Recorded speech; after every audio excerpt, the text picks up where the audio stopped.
Hi friends, ఇప్పుడే DR movie చూసి రావడం జరిగింది. ఆ మూవీ ఎలా ఉందో మీతో పంచుకుందామని వచ్చాను.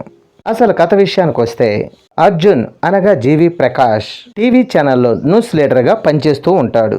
టీవీలో ఫేస్ ఫ్రెష్గా కనపడటానికి రోజు 8 గంటలు ఖచ్చితంగా నిద్రపోతాడు.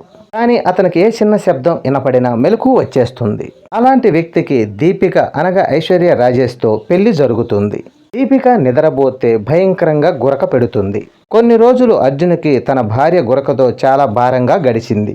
దాంతో నిద్ర తక్కువై అర్జున్ చాలా బాధపడుతూ ఉంటాడు. ఒక ఇంపార్టెంట్ ఇంటర్వ్యూ చేసే సమయంలో అర్జున్కి నిద్ర రావటంతో ఆఫీస్ బాత్రూంలో నిద్రపోవటంతో అతని ఉద్యోగం పోతుంది. దీంతో తన భార్య మీద చిరాకు వచ్చి విడాకులు ఇవ్వాలనుకుంటాడు. దీంతో తన తల్లి అన్నయ్య చెప్పినా వినిపించుకోడు, విడాకులకి ప్లే చేస్తాడు.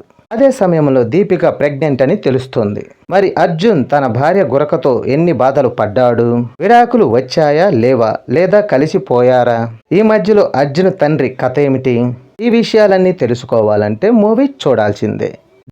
డియర్ సినిమా ట్రైలర్ రిలీజ్ అయినప్పటి నుంచి గతంలో వచ్చిన గుడ్ నైట్ సినిమాతో ఈ సినిమాని కంపారిజన్ చేయటం మొదలుపెట్టారు. గుడ్ నైట్ సినిమాలో భర్తకు గురక ఉంటే భార్య పడే కష్టాలు ఏంటి అని చూపించారు. ఇందులో దానికి రివర్స్గా భార్య గురక పెడితే భర్త పడే కష్టాలు ఏంటి అని చూపించారు. సిమిలర్ కాన్సెప్ట్ తీసుకున్న కథనంలో కొత్తదనం ఉండకపోతే ప్రేక్షకుల్లోకి వెళ్ళటం కష్టం. ఇక ఫస్ట్ హాఫ్లో భార్య గురక పెడతాం వల్ల భర్త పడే కష్టాలు, అక్కడక్కడ మాత్రం కొంచెం కామెడీ వర్కౌట్ చేశారు. సెకండ్ హాఫ్లో మళ్ళీ కథలోంటి పక్కకెళ్ళి హీరో తల్లిదండ్రులను చూపిస్తాడు. అక్కడ ఎమోషనల్ని పండించే ప్రయత్నం చేస్తాడు. అది వర్కౌట్ అవ్వలేదు. ఇక ఈ సినిమా డియర్ అని పేరు ఎందుకు పెట్టారో దర్శకుడికే తెలవాలి. ఇక నటీనటుల పర్ఫార్మెన్స్, జీవి ప్రకాష్, ఐశ్వర్య రాజేష్ ఇద్దరు మంచి నటులు. ఆల్రెడీ నటనతో వీరిద్దరూ ప్రూవ్ చేసుకున్నారు. ఈ సినిమాలో ప్రతి సన్నివేశంలో వీళ్ళిద్దరూ బ్రెస్ట్ ఇవ్వటానికే ట్రై చేశారు. కానీ దర్శకుడు వీళ్ళిద్దరిని సరిగ్గా వాడుకోలేదని అనిపిస్తుంది.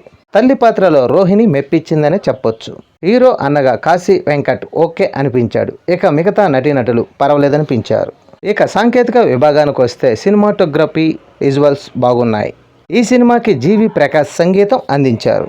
అటు హీరోగా మెప్పించి ఇటు మ్యూజిక్తో కూడా ఆకట్టుకున్నాడు. బ్యాక్గ్రౌండ్ మ్యూజిక్ బాగుంది, పాటలు మాత్రం యావరేజ్గా ఉన్నాయి. కథ ఆల్రెడీ గుడ్ నైట్ సినిమాకి కోరుగా తీసుకొని అతను కొత్తగా ట్రై చేశాడు.